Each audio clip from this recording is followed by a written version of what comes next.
Now, the morning newscast you count on. Updated news, developing stories, and weather and traffic on the 4s. This is KARK4 Today in high definition.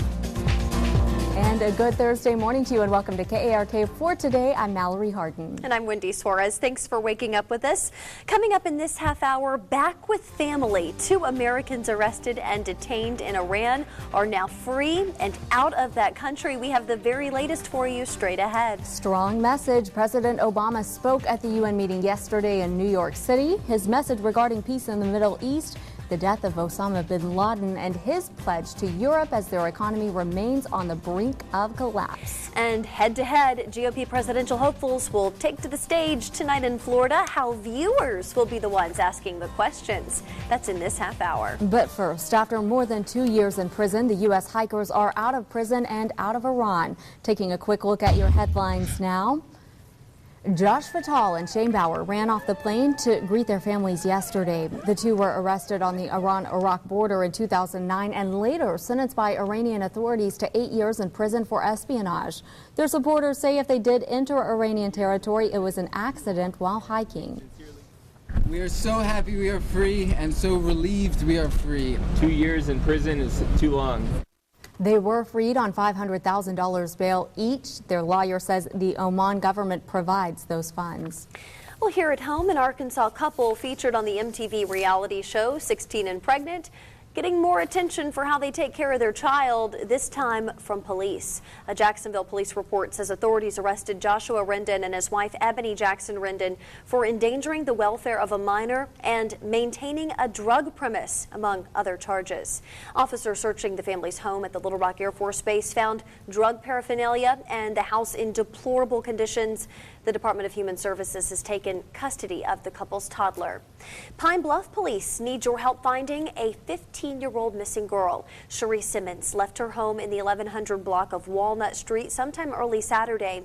Her family says she has never run away before. Anyone who may have seen Cherie is asked to call police. All calls will be kept confidential. A small road has sparked huge debate in Lono County. We first told you about Bluebird Way back in August. People living next to the road want it closed, calling it an insurance liability. Others say it's an alternate route to busy Highway 89. Judge Doug Irwin is considering a petition to close the road. He plans to appoint a committee to investigate. Governor Mike Beebe joining in the celebration of Hispanic Heritage Month. The Hispanic population has more than doubled in Arkansas over the past 10 years, according to census data. With more Hispanic faces in the community, both Beebe and Latinos living in Little Rock stress the need to judge one another on character. As Hispanic Heritage Month continues, many in the Latino community hope they can assimilate and truly become an accepted part of America's melting pot. 7:04 is your time now. Greg D has the day off, but lucky for us, Matt Mosler is a meteorologist, and he's got your forecast now. Hey there, Matt. Yeah, that's right. I've got to put on that weather hat. That's what we're going to do here today, and tell you that it's going to be just a wonderful day out there. 67 degrees at 8 a.m. this morning, looking at mostly cloudy skies. We're probably going to see just a lot of cloud cover here in the metro area, and then later on this afternoon, we've just a chance of rain moving in as some storms move to our north. 72 at noon and 77 later on this afternoon, and speaking of those storms, here they are. They're coming out of Oklahoma. They're not having a lot of luck getting started in northwest Arkansas. The rain that we see today will stay in the northern one-third of the state and on up into Missouri, but as it makes its way across and as a cold front dips through central Arkansas, don't be surprised if we see about a 30% chance of rain and the occasional thunderstorm out there. Temperatures right now are in the low 60s and upper 50s in North Arkansas, 57 and beautiful in Mountain Home, Marshall at 58, Clinton at 64.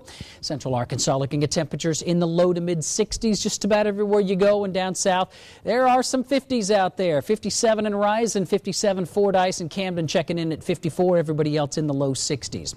Our forecast today is calling for a 30% chance of showers today. Wouldn't hurt to grab the umbrella, throw it in the back of the car just in case, because most of this rain will be with you on the way home from work. 77 the afternoon high. The overnight low will drop down to 54 with a 30% chance for some rain showers and most of that will be on out of here as we move on into the weekend. Fall begins tomorrow at 4 o'clock in the morning and then turning out to be a wonderful day with a high of 77 degrees. All right, here's our traffic update with your Kissin' Total Traffic. The only accident reported right now is one that state police are working, and it's in a parking lot. It is not blocking traffic. But I should tell you about some construction going on today on Springer in the vicinity of Interstate 440. The Highway Department will have the road closed between 8:30 and 4:30 today, and a detour will be in place. So if that is part of your route today, leave a little early. I'm Terry England from the Kissin' Total Traffic Center. Terry, thanks. 6.5 minutes after 7 now. After an intense emotional wait in Georgia, the execution of Troy Davis has been carried out. NBC's KARK Gregory has more on the controversial case. After an emotional 11th hour appeal to the highest court in the land, Troy Davis was executed in Georgia.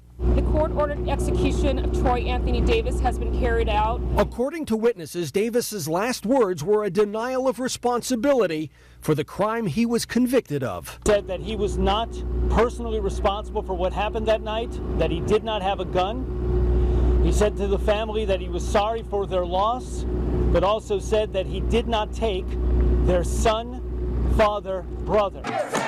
A case that has galvanized communities far beyond the prison gates in Georgia. From coast to coast, groups rallied. Their message: spare Davis's life. Troy Davis was convicted and sentenced to death for the 1989 murder of Savannah police officer Mark McPhail after witnesses testified Davis shot McPhail. But 7 of the 9 witnesses later recanted their testimony, and no DNA evidence links him to the crime. It's over. It sounds terrible, but I can finally close this book and hopefully get some peace. After 22 years, Officer McPhail's family and prosecutors have never abandoned their belief that Davis deserved the death penalty. KARK Gregory, NBC News. One of 3 men convicted in Texas for dragging a man to his death 13 years ago has been executed. Lawrence Russell Brewer was found guilty in the death of James Byrd Jr., a black man from Jasper in East Texas. Byrd was chained to the back of a pickup truck and pulled to his death in what prosecutors called the most grisly hate crime in recent Texas history. Brewer did not file an appeal to his execution and never apologized for the murder. One of the 2 others convicted in the case is also on death row but is appealing his sentence. The 3rd man was sentenced to life in prison. President Obama urging the Palestinian Authority to drop their bid for statehood in the UN Security Council. He is on record supporting an independent Palestine, but used his address to the United Nations General Assembly yesterday to instead return to talks with Israel and directly work toward peace together. The president also spoke about change in the world now that dangerous leaders are out of power. So this has been a remarkable year. The Gaddafi regime is over. Gbagbo, Ben Ali, Mubarak are no longer in power. Osama bin Laden is gone. And the idea that change could only come through violence has been buried with him. Well, the president also spoke about the world economy, saying it, quote, needs urgent action. He also pledged that the United States will stand with its European allies as they reshape their institutions and address their own fiscal challenge. Your time now is 7:09. Still ahead, a big honor is in store for a former White House official. And it's time to debate. Republican candidates plan to go head-to-head later tonight, where the debate will be and the heated issues they'll discuss. That's next.